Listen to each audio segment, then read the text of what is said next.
Hello everyone, I hope you're all keeping well, healthy and happy. In this video I'm going to be talking about the communist origins of hate speech laws.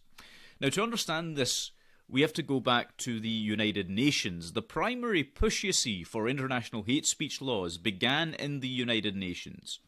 Now I've previously discussed how Alger Hiss, a man at the US State Department who was exposed as a communist Soviet spy, played an instrumental role in the creation of the UN. But the UN drew up this thing called the Universal Declaration of Human Rights, the UDHR, which was adopted in 1948 and it was non-binding.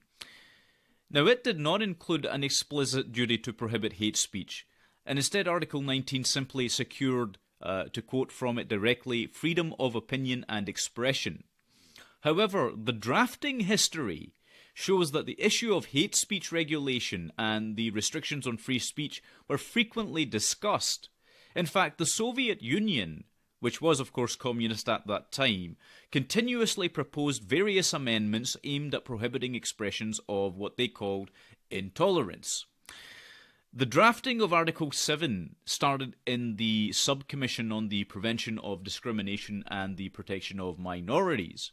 And the Soviet Union presented a proposal that included an obligation to prohibit, and I quote, any advocacy of national, racial, or religious hostility, or of national exclusiveness or hatred and contempt, as well as any action establishing a privilege or a discrimination based on distinctions of race, nationality, or religion constitute a crime and shall be punishable under the law of the state.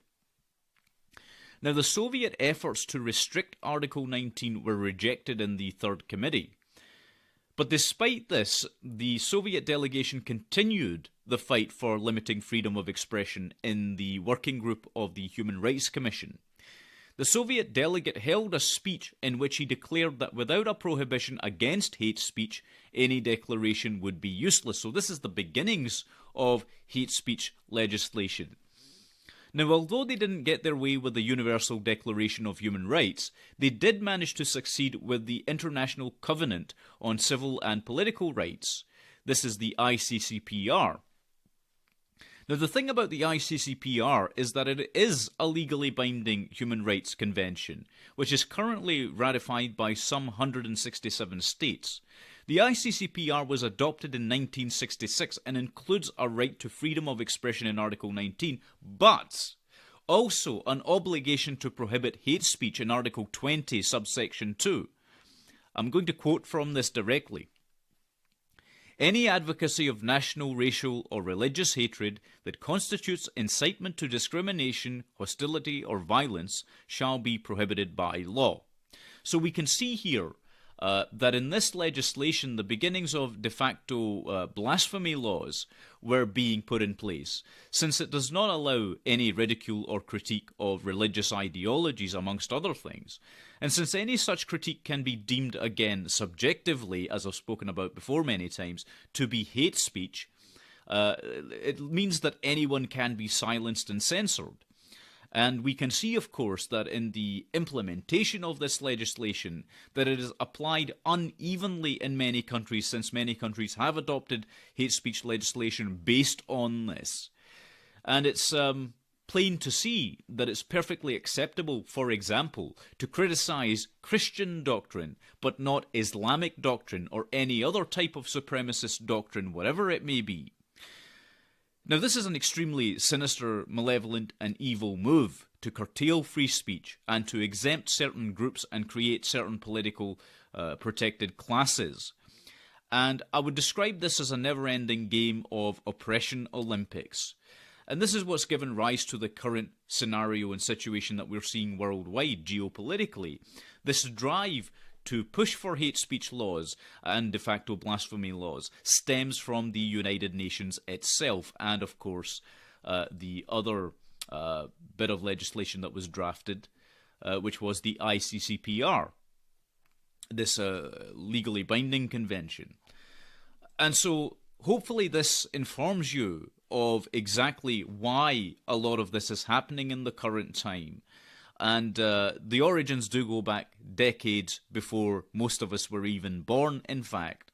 But those of us who were there or those of you that were there, I should say, rather, will know about this. And those of you that didn't know should hopefully now be a little bit more informed in regards to this. Anyway, I'll close that video off there. One final thing I'll say, just to my subscribers, is that I can only offer my apologies for not being more frequently uploading here, but that's due to the fact that I've done myself a little bit of an injury, as you can plainly see. So I was out and about and slipped on some ice. It wasn't anything dangerous. There was nothing of that nature that actually put me in this condition. It was simply falling over this bit of ice on the sidewalk, and so I've been hopped up on painkillers and what have you, which is why I couldn't actually get to making videos that I typically do in the allotted time in my schedule. But hopefully I'll be getting back to normal service, if you will, right? So normal service will be resumed shortly once I've recovered fully, but I need to give myself a little bit of time as well. So I'll still be uploading regularly, just not quite as frequently as I did. But I want to thank you all very, very much for taking the time to watch my videos, for watching this one, and for sharing the videos, and subscribing to the channel, and everything else that you guys have done, supporting the channel through Patreon as well. It's an immense help, and I'm always, always touched by the level of support that people are showing. Anyway, take good care of yourselves, and we will speak again soon. Take care. God bless you all.